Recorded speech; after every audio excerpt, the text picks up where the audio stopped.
So what are the limits of deep learning? We've seen deep learning models achieve great capabilities, but how do they work? And what are the limits? In my last video, I already discussed how today's AI systems can't be considered intelligent. But nevertheless, they have great capabilities and express complex behaviors. To understand this, we must dive deep into the theory behind deep learning. You might have come across the discussion about interpolation versus extrapolation. Fundamentally, this is a discussion about the capabilities and limits of deep learning. And it's discussed so vividly because some people are very invested in deep learning and want to see it succeed.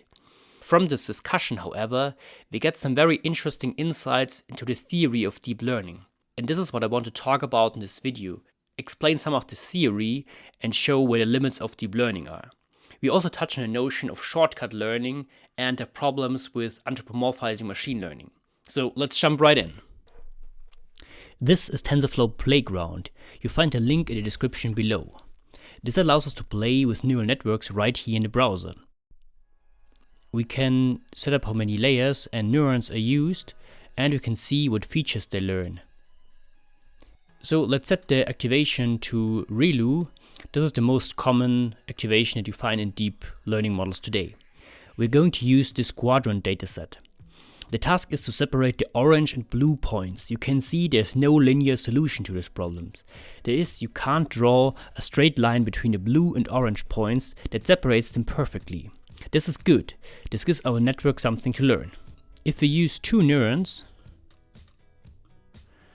and we train the model, we see they try to learn to separate the data set.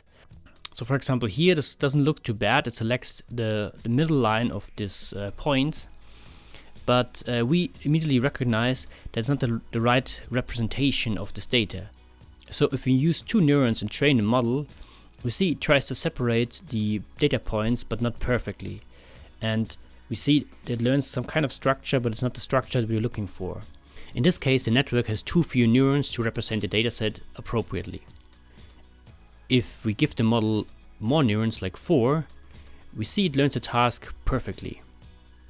And if we repeat it, it finds a solution every time. So this is enough neurons to learn. There are several good solutions, but sometimes with 4 neurons it will converge to a solution with 2 sets of mirrored diagonal lines. So this might be counterintuitive as a first glance, because how would this help you to separate the dataset into quadrants? So let's have a look at this.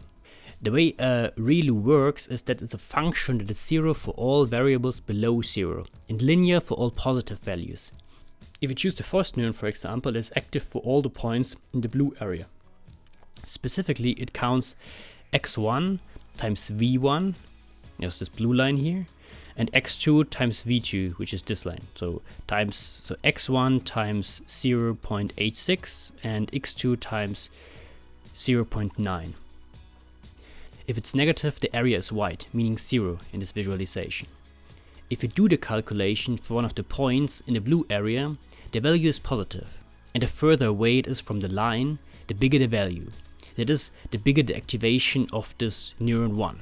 So basically this neuron is selecting the region, so the upper right corner, which is marked blue in this visualization. But how would they be combined to select points in the quadrants? First, we see that of the 4 neurons at each point only 2 are active. So for example, this one or this one is active. You see, because they have no overlap in the area. So the point is either activating this neuron or it's activating this neuron. And same for these 2 neurons. So the active areas, so for example neuron 1 and neuron 3, are almost perpendicular to each other. So what we could do, if we select like this one plus this one, you see in the data point is intersection, so in this area over here. But how would this help, you might ask yourself? There are both orange and blue points in this region, but this is where the linear activation comes into play. As I said before, this activation tells you how far away you are from the line. You can simply compare the 2 activations and choose the bigger one. This is how you draw the decision boundary between them in the middle. If you look at the weights of the output, this is exactly what happens. So this is 1.2 and this is minus 1.2. So if the activation of this neuron is multiplied by minus 1.2 and this activation of this neuron is multiplied by 1.2. And both values are added. And if the value then is positive, it becomes blue, and if the value is negative, it becomes 0. Okay, this is the basic principle. This might not be new for you, but it's important to keep this in mind for a discussion around interpolation versus extrapolation. And it's good to note that that's all deep learning models do, independent of how deep and wide they are. It's always a piecewise linear function that slices up the input space in often quite complicated polyhedra. And it gets complicated in higher dimensions, but we'll get to that. There's a nice and rigid theory behind this that explains this in detail. It's called the spline theory of deep neural networks. It's quite insightful and you might want to give it a read. Or if you want to stay here on YouTube, you can watch some of the excellent videos from Machine Learning Street Talk on this topic. I linked them in the reference list. The spline theory brings us right to the discussion of extrapolation versus interpolation, which is also discussed at length in the Machine Learning Street Talk podcast. Let's start with our low-dimensional examples. To jump ahead, the problem is in the high dimensions, but let's first develop an understanding of the low-dimensional case. What does interpolation mean? Interpolation in mathematics means that you estimate a data point that is between known data points. Specifically, we're talking about linear interpolation if we take two data points, draw a line between them, and choose the mean value of both as the interpolated value between them. We can tell that there's linear interpolation in the region that was selected by the two neurons. For every point in this plane, we have a decision rule that tells us to which class this point belongs to. The crucial part is when we leave this area of known points, because we no longer have points out there between which we could interpolate. We then call this extrapolation, like when you extend a curve beyond its points. This is a much harder task. The important part is that we're leaving the range of known data. We will come back to this definition of what data range and interpolation means, specifically in higher dimensions. The ability to extrapolate is important because in complex situations it will occur often that you have not seen this particular situation at training time. This is what François Chollet calls broad generalization. Think about learning to ride a bike. If you learn to ride a bike on smooth ground like pavement, it should be easy for you to ride a bike on gravel as well, even if you have never done this before. So it's an important skill. Can deep learning do it? Let's look at our quadrant example. If we imagine that the data extends like this in each quadrant, in this case the model would perfectly capture the structure. But if you imagine that the pattern extends like a checkerboard, the model will fail. You might not say, of course, this is expected. It can't learn it because it was not in the data. But this is exactly what generalization is about, especially if there's a common sense assumption that the pattern should extend like this. For example, let's assume the pattern is part of an image. For a human, it's clear that a cat is a cat independent of where it is in the picture. For a deep learning model, it's not. We must force it to learn a space-invariant cat detector. That's what convolutions do. This is also true for other symmetries that you take for granted. A model must learn these by heart. There's an interesting branch of deep learning called geometric deep learning that tries to make symmetries an innate part of deep learning, for exactly the reason that symmetries are everywhere in nature and come very natural to humans. Is this the answer to our question on the limits of deep learning? They can't extrapolate beyond the data range that we have seen, or the individual biases the human has given them? This is how Andrew Yee argues in his blog post, staying with the idea that deep learning is just curve fitting. He compares them with approximation methods like the Taylor series. It only works with the data you have seen. Beyond that, it gets glitchy. The problem with this argument is that in high dimensions, the intuition of curve fitting that we developed in low dimension breaks apart. Ballesteros, who is the author of the spline theory paper that I've mentioned before, wrote a paper together with Jan LeCoeur and Jerome Pesenti to address this issue. Again, the video on Machine Learning Street Talk go into more detail here, and are worth a watch. The issue with this comparison is that the data range in high dimensions, defined as the convex hull, gets incredibly small. because of the curse of dimensionality. For this reason, neural networks must extrapolate for almost any sensible use case. And importantly, this also extends for the latent space and not only the input space, which was a point of critique by Chalet. But all this hinges on our definition of the interpolation regime, which defines what interpolation and extrapolation is. The rigid definition of convex hull in the paper might not be well suited to capture our idea of learning in high dimensions in the first place. This was later also addressed by the authors. They also proposed other definitions, for example the smallest sphere or ellipsoid. The smallest ellipsoid that fits the data is a much bigger space than the convex hull of the data. This means that some unseen test data is likely to be inside this region, meaning deep learning is doing interpolation after all. The smallest sphere would again be bigger than the smallest ellipsoid, and almost every conceivable point would fall into this interpolation regime. Depending on the definition, we would come to different conclusions on the question of extrapolation versus interpolation. The bottom line, and this is the point of the paper, is that interpolation and extrapolation is not a sensible argument and doesn't tell us much in the higher dimensional case or on the limits of deep learning. Maybe a notion that quantifies interpolation with a degree of extrapolation would be a helpful concept, and that's an interesting research question. So failing to extrapolate might not be a limit of deep learning after all. But before we discuss some limits, I want to take you into this rabbit hole of latent manifold interpolation, which is a related concept and very interesting by itself. So before I only glanced over this notion of latent data space, I said, and importantly, this also extends for the latent space and not only the input space. And you might have come across tweets by Chalet or read this book. So what do I mean by latent space? If you read Chalet's book, Deep Learning with Python, you know that he argues that all deep learning is doing is approximating the latent manifold with a smooth function. Chalet writes, "You should probably never expect a deep learning model to perform anything more than crude interpolation between its training samples. This is because deep learning models implement a smooth and continuous mapping from their inputs to their outputs. It has to be smooth and continuous because it must be differentiable by necessity. Otherwise, gradient descent wouldn't work. The latent manifold is a low-dimensional space that lies in the high-dimensional input space. It is latent, meaning it is hidden. A manifold is smooth and continuous and approximates the Euclidean space locally. The point for machine learning is that it has fewer dimensions than the ambient data space. This can best be visualized with images. A digital image is a vector in a high-dimensional data space, where each pixel is one dimension.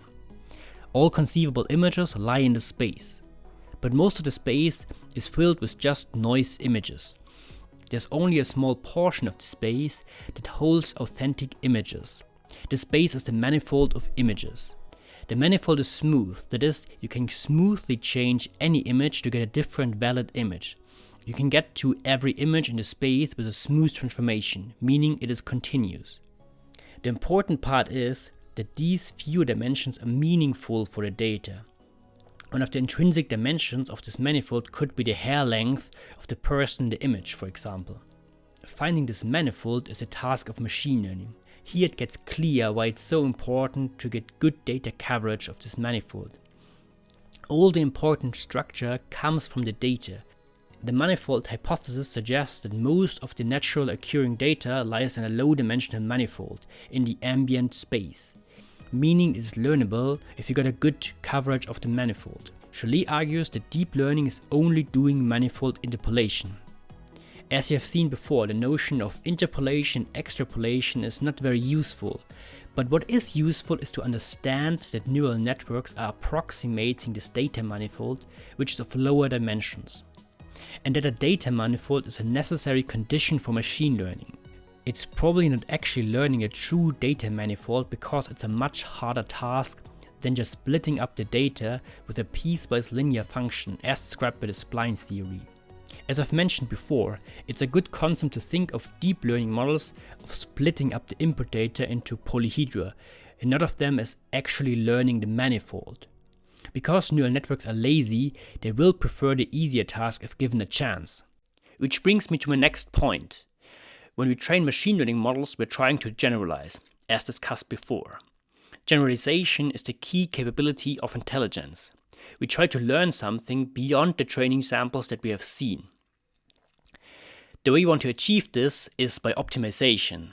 But the thing is, optimization is really the enemy of generalization. This problem is known as shortcut learning, and it's a clear limit to deep learning. But we should be more precise here. It's a limit of supervised learning and not deep learning. But as most deep learning models are trained using supervised learning, in this regard it's also a practical limit of deep learning. Shortcut learning is exactly what we would expect. The machine learning model is taking shortcuts whenever it's given a chance to do so. Or more technically, a machine learning model trained with supervised learning will make compromises in every other dimension that is not covered by our optimization goal. Specifically, it will exploit biases in the dataset, wouldn't generalize beyond the data seen, and has no common knowledge nor prior belief about a given task besides what's in the data or the optimization goal, or a human has explicitly given it. We should keep a vivid image of this machine learning model in mind that tries to cut corners and cheat us whenever it can. We humans have this incredibly ability to project intentions and emotions to anything around us. This is known as a theory of mind in psychology. Draw a smiley face on a rock and somehow we think it's happy now. This tendency happens a lot for AI applications as well. We give the model human-like intentions or project our expectations into them. This is problematic because, as we have seen, they don't share our common knowledge. They take shortcuts, they fail in unexpected ways, and are brittle when confronted with adversarial examples. To my mind, this is one of the biggest limitations of deep learning. Our failure to recognize them in the way they see the world. We need to understand that there's a lot of abstraction happening from the real world to our embedded human experience with our abstract concepts in our mind.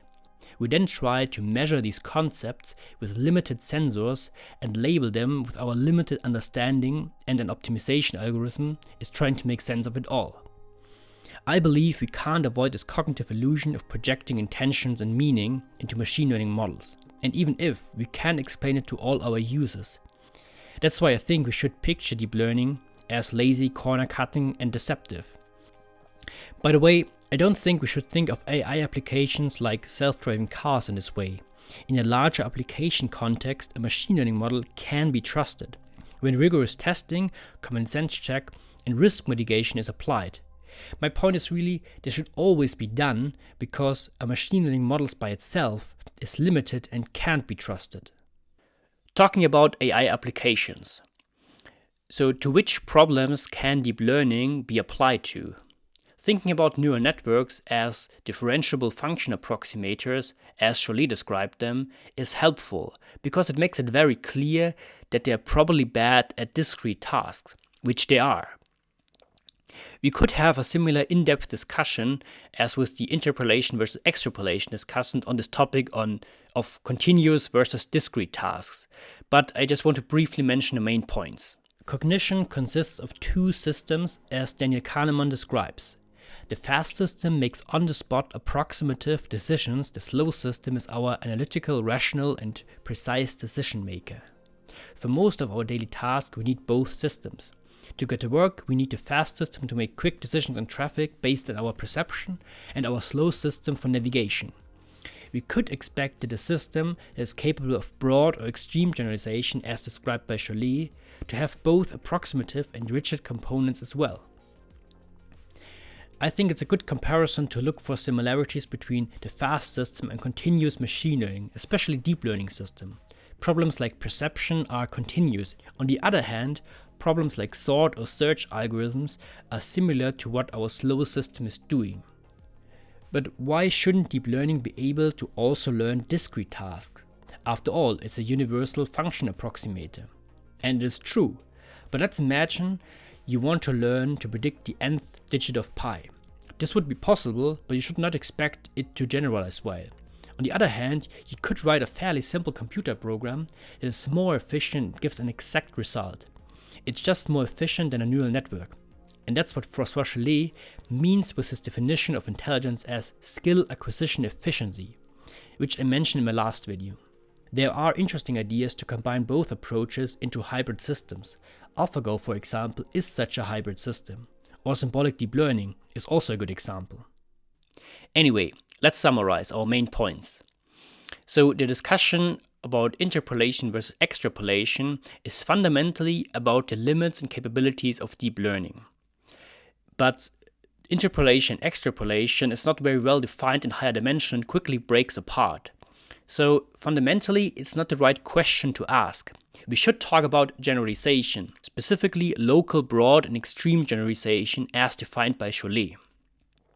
Following the rabbit hole of interpolation, however, leads us to a better understanding about the fundamental principles of learning in deep learning, which can't simply be summarized by curve fitting, and again emphasize the importance of training data. Looking further, we found true limitations of deep learning in discrete tasks and in the shortcuts they take during supervised training. We also discussed how our tendency to project meaning and intention into machine learning systems can cause problems. And this is why I think we should invest in building better metaphors about deep learning and communicating better their limitations and capabilities to align our expectations with the capabilities of the system. I leave it like this. I hope you learned something today, and I see you at the next one.